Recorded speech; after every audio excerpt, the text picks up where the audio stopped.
Dans le vrai-faux de l'ISR, on déconstruit chaque mois une idée reçue avec notre expert Cesare Vitali. Bonjour. Bonjour Fabrice. Vous êtes responsable de l'ISR chez Ecofi Investissement.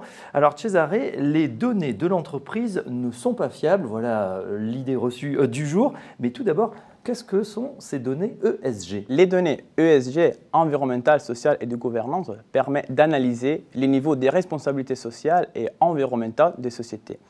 Ces données servent donc à comprendre les impacts des sociétés sur l'environnement, mais aussi la qualité des relations entre les sociétés et les parties prenantes, comme par exemple les salariés, les clients, les fournisseurs et les communautés locales, à travers des indicateurs concrets.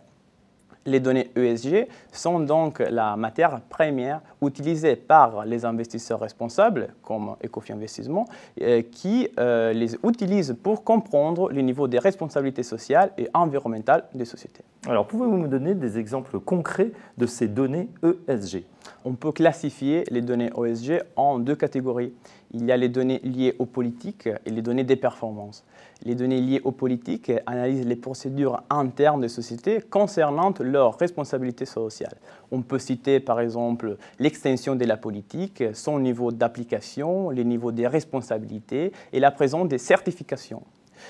Par contre, les données des performances sont plus quantitatives et focalisées sur l'impact direct créé par les sociétés et sur les résultats obtenus. On peut citer par exemple les niveaux d'émissions de CO2 émis par les sociétés, les taux d'incidence des salariés, les heures de formation fournies pour les salariés, les taux des femmes au niveau 4 et beaucoup d'autres. Alors ça fait beaucoup de données justement. Comment trouvez-vous ces données? Quelles sont les principales sources de données ESG? Les sociétés elles-mêmes sont les sources principales des informations concernant leur performance extra-financière.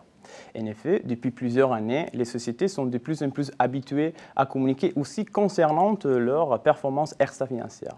Il faut savoir, par exemple, que parmi les 5000 plus grandes sociétés au monde, 75% publient un rapport du développement durable.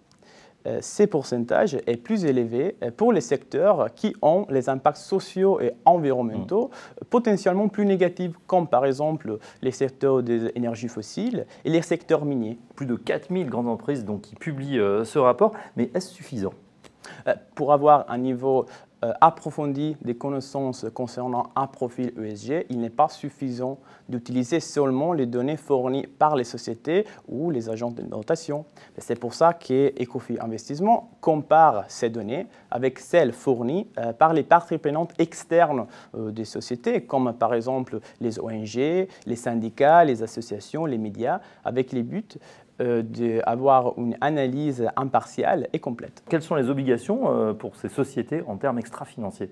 Le contexte légal a évolué ces dernières années, surtout grâce à la directive 95 de 2014 de l'Union européenne, qui a rendu obligatoire pour toutes les sociétés européennes qui ont plus de 500 salariés la publication d'une déclaration extra-financière.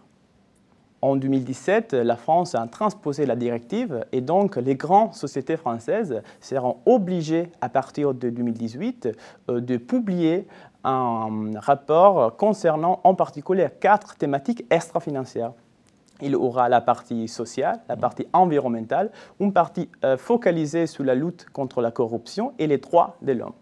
Selon la directive, les sociétés pourront choisir sur quelle thématique communiquer sur la base du principe de matérialité. En conclusion, Cesare, est-ce que les données des entreprises sont fiables? Oui, de plus en plus. En particulier grâce au fait qu'il existe aujourd'hui des standards de comptabilité sociale de plus en plus avancés, comme par exemple le Global Reporting Initiative, qui permet aux parties prenantes de comparer les impacts de différentes sociétés.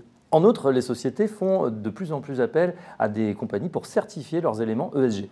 Oui, bien sûr. Il faut savoir, par exemple, que parmi les 5000 plus grandes sociétés au monde, 45% font certifier leur rapport du développement durable. Cette donnée va sûrement augmenter grâce à l'application de la directive 95 de l'Union européenne qui demande aux sociétés de faire certifier la conformité de la déclaration extra-financière et la sincérité des données par un organisme tiers indépendant. Ouais, on l'a compris donc, les données des entreprises sont de plus en plus fiables. Cesare Vitali, merci. Merci Fabrice. Ainsi s'achève ce numéro d'Actifs pour le futur. On se retrouve dès le mois prochain pour une nouvelle émission.